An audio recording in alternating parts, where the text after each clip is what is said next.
Assalamu alaikum warahmatullah. Wannan shine sabon app ɗin da muke yi, wanda nake so zan tallata muku. So duk wanda yake buƙata yake da website ko kuma yake da tsohon app ɗin da muke yi yana so a masa upgrading zuwa irin wannan zai iya yin magana sai a masa upgrading. Wannan shine native app, sannan kuma yana hawa Play Store.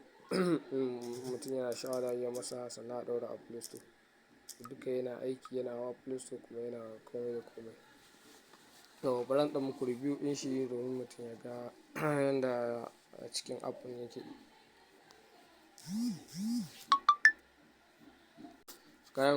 Ka yi login yana buƙatar passkey, za ka yi creating passkey. Ko da kana da Tomframe za ka iya shiga da Tomframe, baka da shi sai mutum ya creating passkey. Login guda huɗu kenan. Kamar yadda kuke gani za ku ga wannan komai yana aiki. Mun yi adin na Smile, Alpha, Kirani, Raitel, so duka suna aiki. So ko da baka da sha'awan wa'innan, za ka iya yin magana a haɗa maka application ka sama shi a Play Store. So sabon features ɗin wannan gaskiya ba kamar irin wancan bane. Idan kuka lura za ku ga yanda shi wajen siyan datan shi yake. Shi ne yana selecting, za ka yi selecting wani plan. Bayan ka gama za ka biya kuɗi da sauransu. In ka zo biyan kuɗi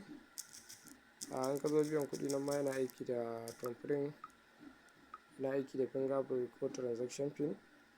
Sannan yana da contact, wajen za ka danna ka ɗauko contact direct daga kan wayanka. Da sauran features ɗin da ba za a rasa ba dai. So duk wanda yake buƙata zai iya mun magana sai a masa converting. Wannan shine Smile, ga kuma Alpha, ga Raitel. Misali kana so su Raitel su manual order ne misali. Kamar yadda kuke gani za ku ga sauran features ɗin da yake kan.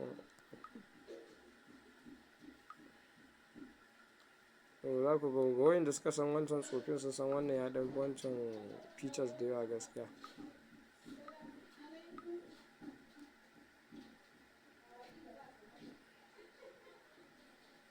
Ga transaction history nan za ku gani yanda muka gwada. Gashi nan data from app, Raitel from app, data from app, ga kati ma da muka siya komai yayi. Ga Smile, gashi nan manual Raitel da sauransu dai. So wannan shine testing da na yi na transaction da application. Kuma da ikon Allah komai yana aiki.